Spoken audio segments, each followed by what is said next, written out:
Alors nous avons grandi dans des familles chrétiennes, parce que toutes les familles dans notre région qui vont à l'église sont appelées des familles chrétiennes. Et pendant qu'on était encore enfant, on dépendait 100% de parents, on avait peur des parents, même si on n'était pas d'accord de quelque chose, mais on était contraint de faire ce que les parents nous demandaient de faire. Alors nous avons grandi dans cette habitude d'aller à l'église, mais pendant qu'on était dans des églises, on ne comprenait pas grand-chose au fait. C'était juste comme une coutume, comme notre culture, que chaque dimanche, on ne travaille pas, nous devons aller à l'église. Alors, pendant qu'on était là, on n'a pas vraiment eu la soif de vouloir chercher la connaissance de Dieu, de vouloir marcher avec Dieu, parce qu'on ne comprenait en fait rien, on ne comprenait rien. On ne comprenait rien.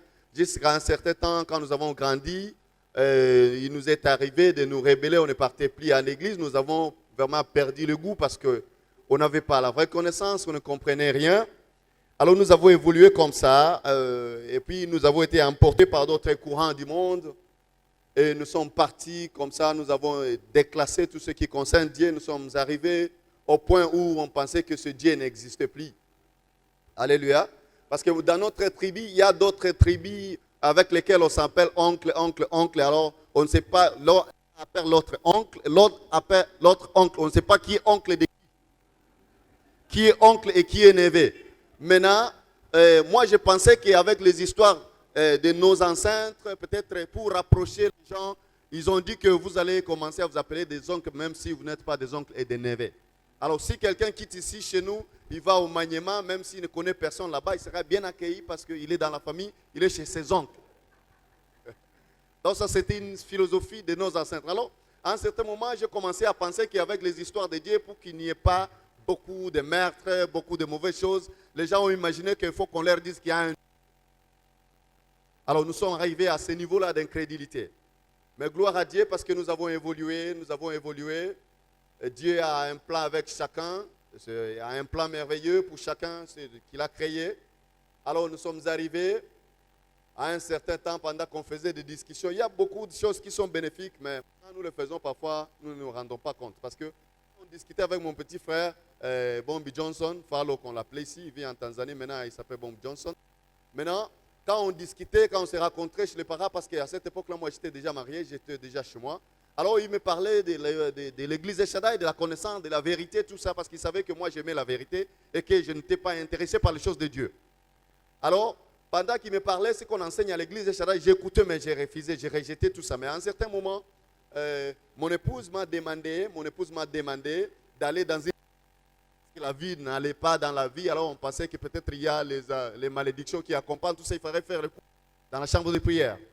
Alléluia. Alors j'ai dit, comme moi je ne crois pas réellement, mais il faut quand même aller pour faire plaisir à madame. Alors quand je suis parti, j'ai dit, je vais chercher Dieu s'il existe, c'est la dernière chance. Alors je suis allé là-bas, je me disais que si je ne comprenais rien, je vais abandonner complètement. Quand je suis arrivé, je n'ai rien compris, j'avais beaucoup de préoccupations qui n'ont pas eu de réponse, mais au contraire, je n'ai pas abandonné, j'ai eu plus de soif de vouloir chercher la connaissance. Alors un jour, j'ai pensé à ce que mon petit frère me témoignait, je me suis dit, il faut aller à cette église, écouter ce qu'on enseigne là-bas. C'est ainsi qu'un certain...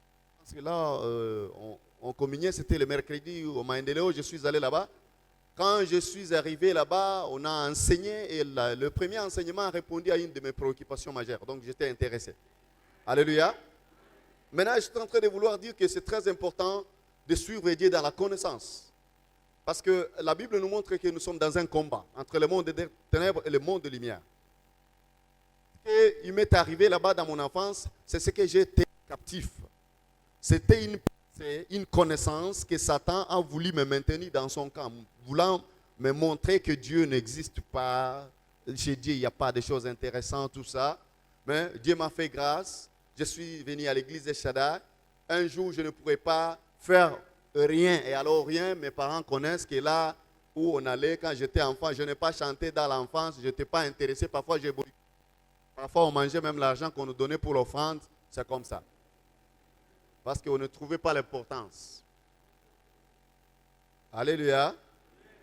Maintenant, la soif a commencé à naître parce que nous avons eu accès à la connaissance de la vérité. Et nous nous sommes dit que cette vérité doit être connue parce que c'est une vérité non connue dans la région. Il faut soutenir cette œuvre. C'est là où est venue la passion de soutenir le ministère El Shaddai. Alors j'ai commencé à soutenir parce que j'ai réalisé que c'était une cause noble. Alors j'ai soutenu dans le ministère d'aide tout ça. Et quand j'ai déménagé, en fait, compte, après avoir fait l'école biblique, après avoir soutenu le ministère pendant beaucoup d'années, j'ai déménagé, je suis allé vers Calémie. Là aussi, je me suis dit, en fait, je connais que c'est Dieu avec qui j'ai affaire. Ce n'est pas les pasteurs ni l'église El Shaddai. Même s'il y a l'église El Shaddai ici, mais je dois continuer à servir le Seigneur. C'est ainsi que nous avons aussi démarré le ministère El Shaddai là-bas.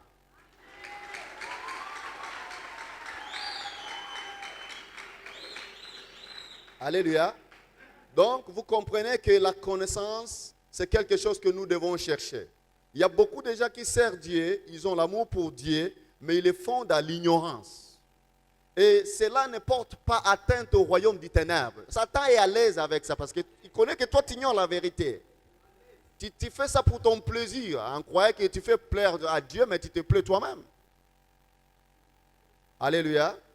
Alors, même les combats, vous vous souvenez, quand Jésus était tenté, ce qu'il a utilisé, c'était la connaissance. Donc, la connaissance est l'arme la plus forte de toutes les armes qu'on peut utiliser dans les combats que nous avons. Alléluia. Que le Seigneur nous bénisse.